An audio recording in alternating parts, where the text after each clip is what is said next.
For one terrifying second, the entire building holds its breath. Jalen Brunson is down, and suddenly everyone is asking the same question.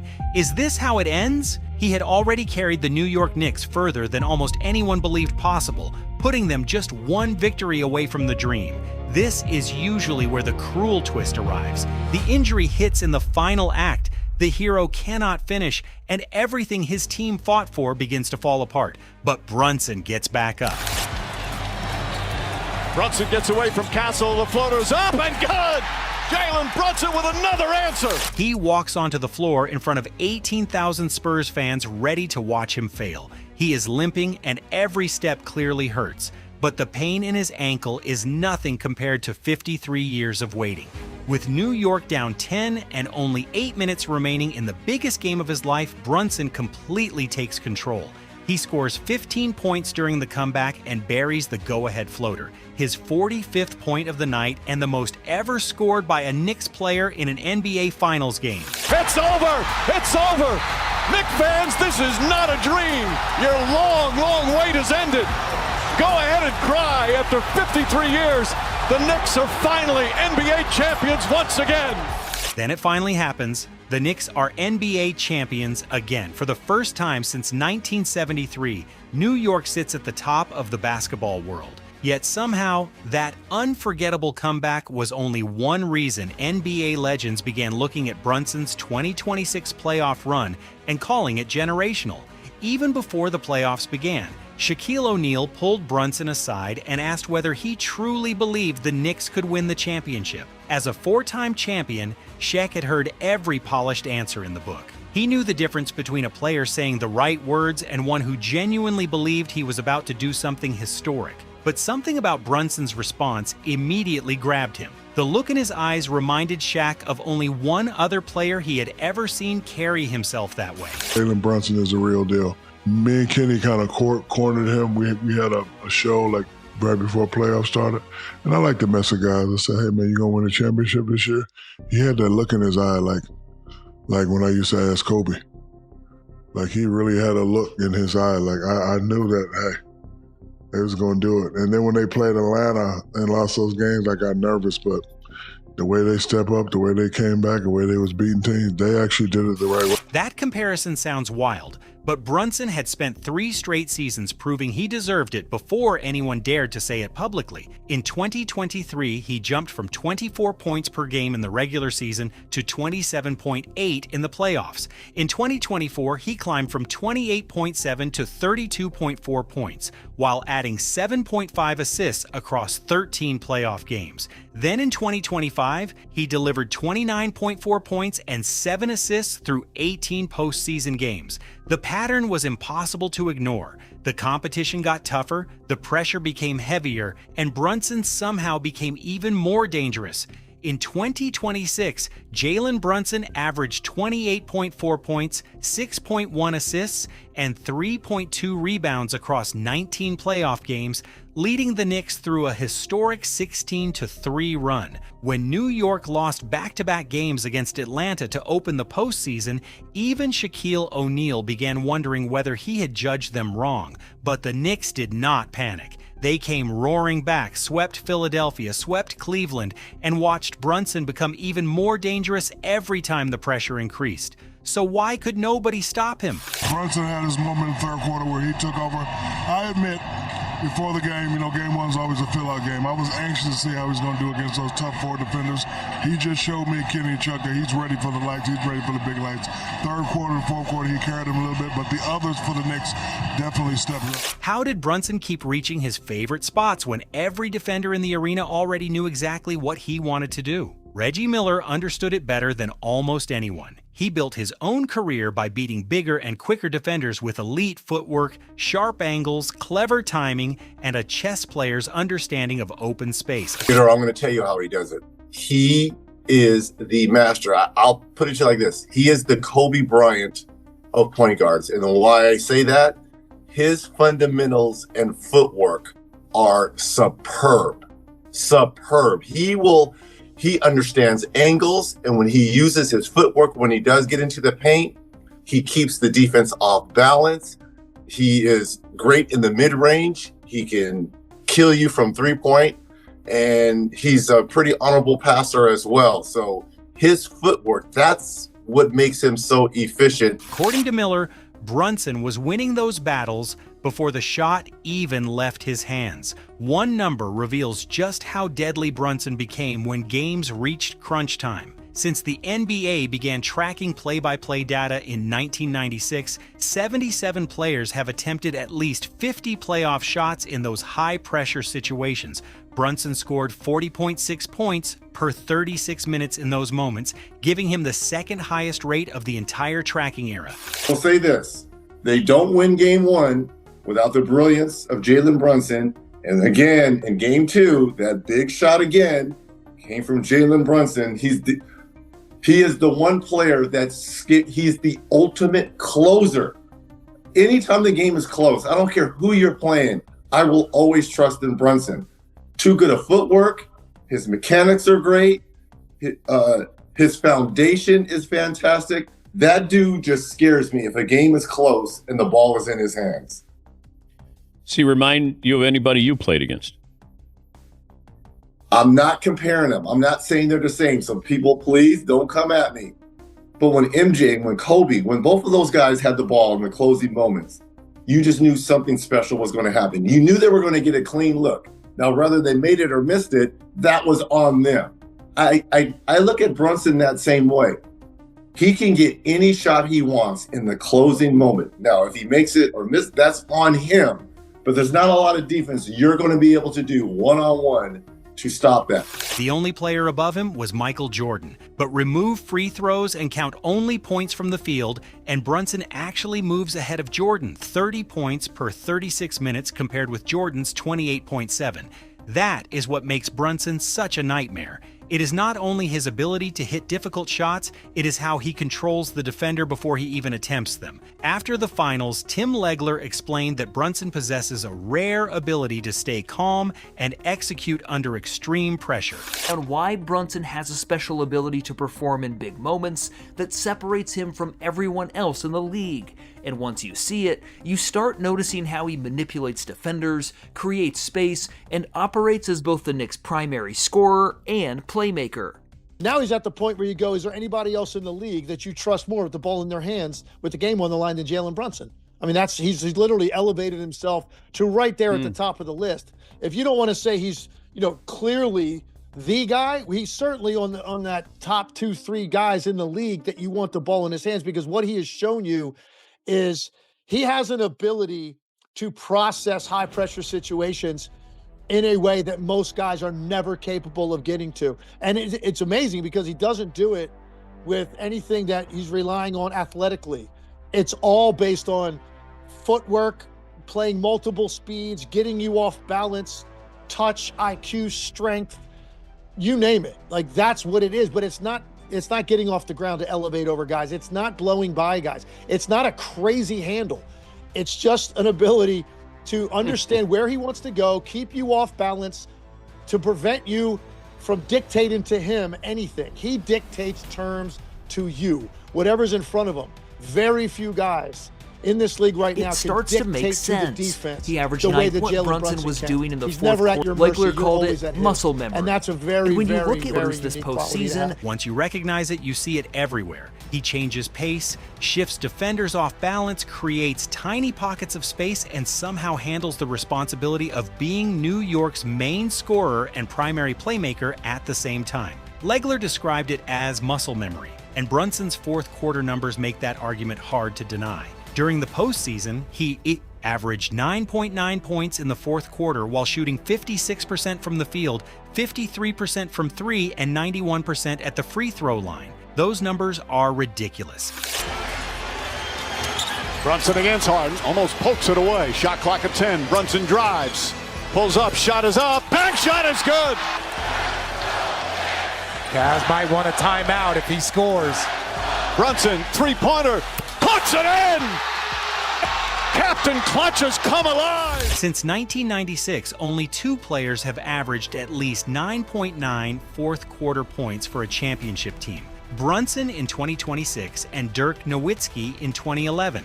Dirk's run remains one of the greatest individual postseason performances ever witnessed, and Brunson just matched that standard while carrying New York. Tracy McGrady, one of the most naturally gifted scorers in NBA history, noticed the same thing. He highlighted a possession in Game 5 when Brunson found himself isolated against Victor Wembanyama.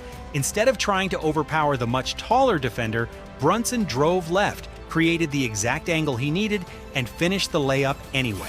Obviously, Jalen had to shoot a lot of shots because he's their main guy, and he struggled early in that series. But boy, in that closeout game, he was incredible. He was sensational. I was telling them before, our team, before you got on, the one thing that amazes me about Jalen Brunson, obviously, he's not, the most athletic. He's not, your cat quick type guard. He has incredible stamina. Think about all the bodies that is thrown at him. And the assignment from the San Antonio Spurs defenders to beat him up all game. He's their primary ball handler. So all this, because you was one of those guys where you are receiving so much attention on the defensive end and you get worn out. And then you got to close out the game. This man was getting his butt kicked in these 3 quarters, going through it. And then fourth quarter, he still got the energy to close the game out and efficiently. That play showed his real genius. Brunson knows he cannot simply run through every defender, so he makes them move first, spots the opening, and reaches his destination before they can recover. He creates the same advantage when attacking off screens. Brunson finished that night with 45 points, including 15 in the fourth quarter. With only 65 seconds remaining, he dropped in the go-ahead floater that gave New York the lead for good.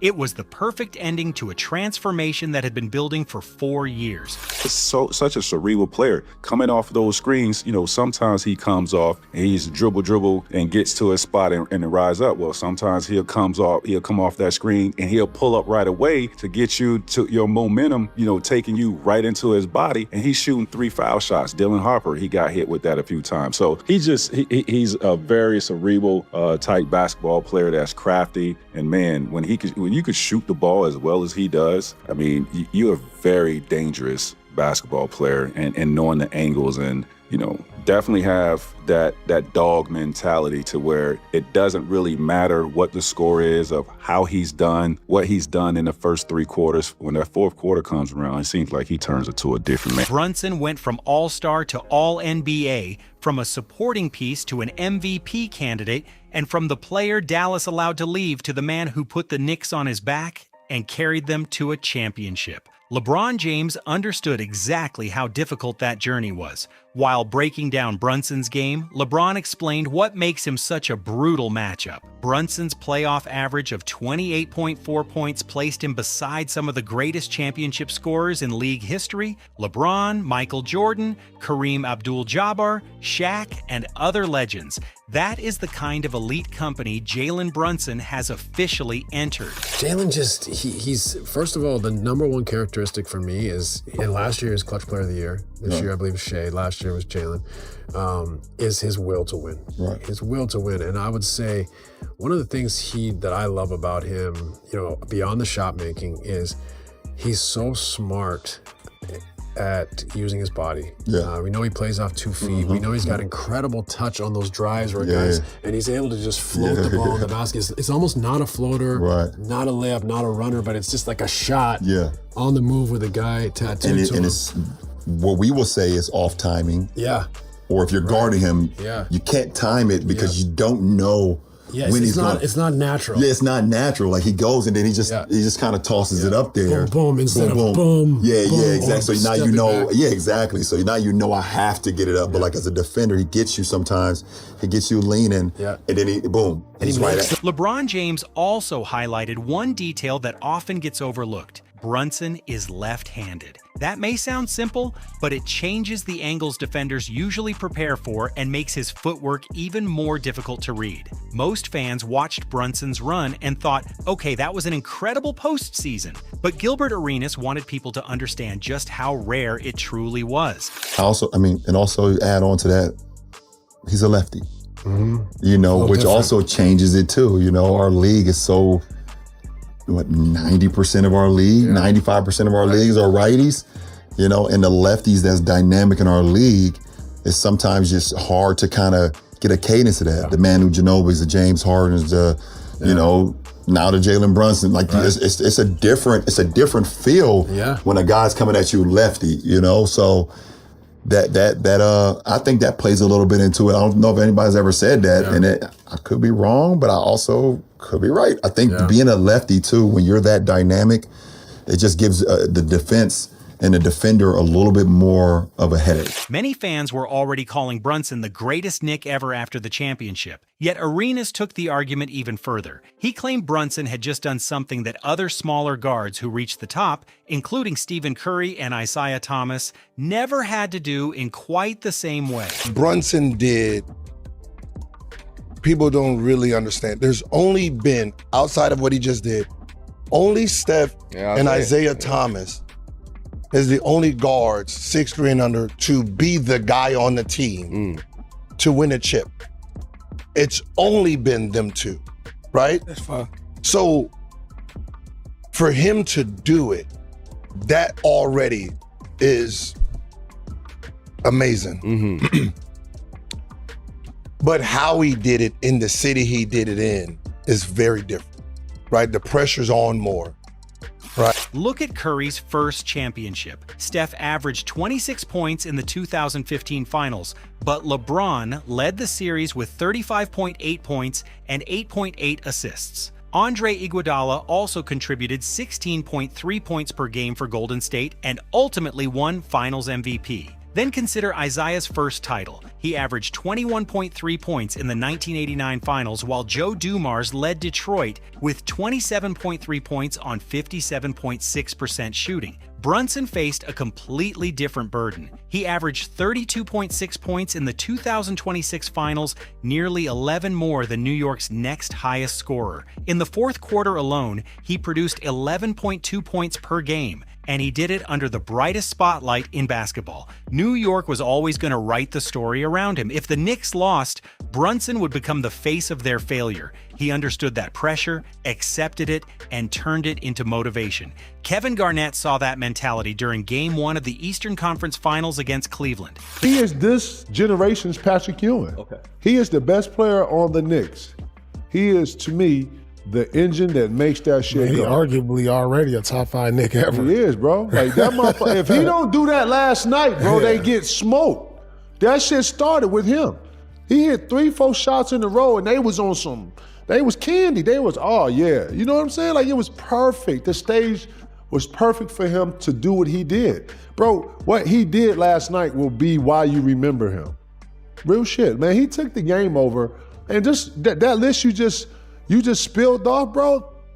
Bro, you can't just make that up. You can't just walk in and do that, bro. He did that, bro. The Knicks appeared finished when they fell behind by 22 points in the fourth quarter, but the three-time All-Star refused to let the game disappear. Brunson scored 15 points in the quarter and somehow dragged New York into overtime. The Knicks completed the comeback, while Brunson ended the night with 38 points, 5 rebounds, 6 assists, and 3 steals. Garnett believed people would remember that performance whenever they looked back at Brunson's career, and the wider numbers explain why. In only 4 seasons with the Knicks, Brunson delivered 39 playoff victories and made the franchise matter again. During the 22 seasons before his arrival, New York managed only 10 postseason wins.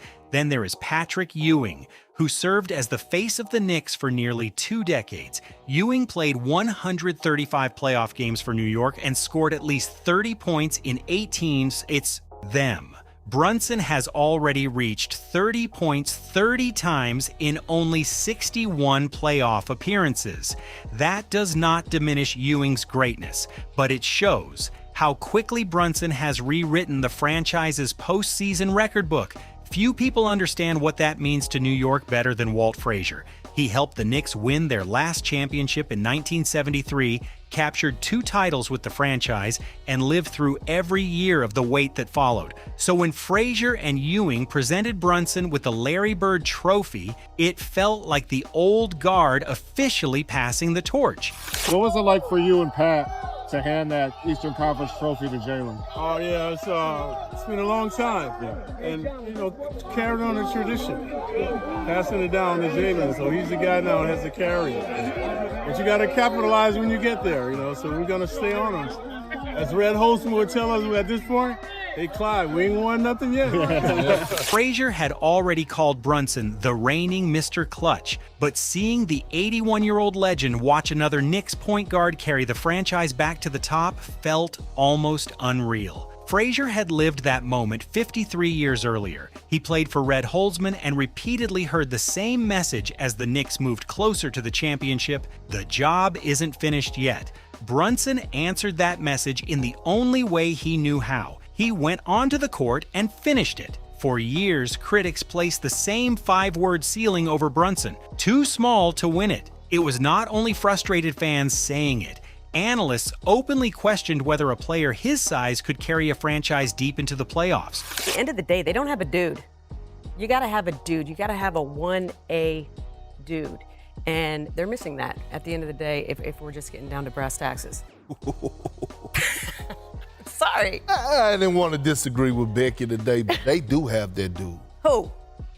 Jalen Brunson. No, he's too small. Roy Hibbert, a 7'2" center who spent his career protecting the paint against guards like Brunson. Obviously, Brunson, he did Brunson thing. I was a little worried about his one-on-one play the game before. It was really, really heavy in terms of him coming down the court, stopping and popping, getting one shot. But he put the team on his back, and he got to his spots, like Lou said. He was able to get right in front of the rim and use his offensive touch to really, put the icing on the cake. You have to have the right small guard, and this dude has a tough mentality, and this is coming from somebody who is a Knicks hater. The Pacers Knicks hated them. I was rooting for them to lose. I was like, hate.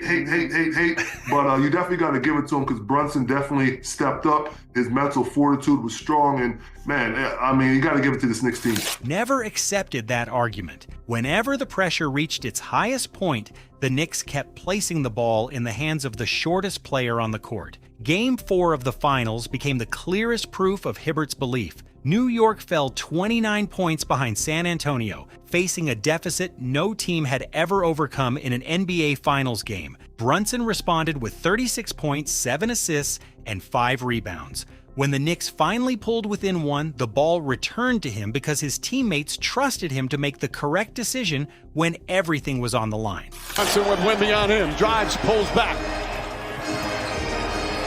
Shot clock at 5. Brunson fires up a 3, puts it in! 1-point game! This building is shaking! Shot clock at 6, Castle on him now. Brunson, stutter dribble, drives inside, goes up, floaters up. It's good! The Knicks take the lead with 1:22 remaining. That trust transformed a second-round pick into the face of the franchise, an NBA champion, and a Finals MVP. Maybe too small was never a real description of Brunson's ceiling. Maybe it only revealed how badly people had underestimated the size of his game. By then, most arguments surrounding Brunson had been destroyed. His height, his playoff numbers, and even his position in Knicks history. But one final perspective still carried championship weight: 5 titles, 3 Finals MVPs, and a basketball mind that had seen almost everything. The larger point was impossible to miss. Brunson had been a winner in high school, at Villanova, in Dallas, and now in New York. Everywhere he went, he found a way to succeed, even when the situation appeared stacked against him. There's 2 other guys down there, but also, too, finally the size of the Knicks went in their favor. Yeah. Right? And the size of the Spurs went against them, because if they hadn't had another big guy on the floor, which they don't have, then that might have been a different outcome. But give OG a lot of credit. But it started with Brunson. Never forget this. That little man said, it's time for me to take the game over.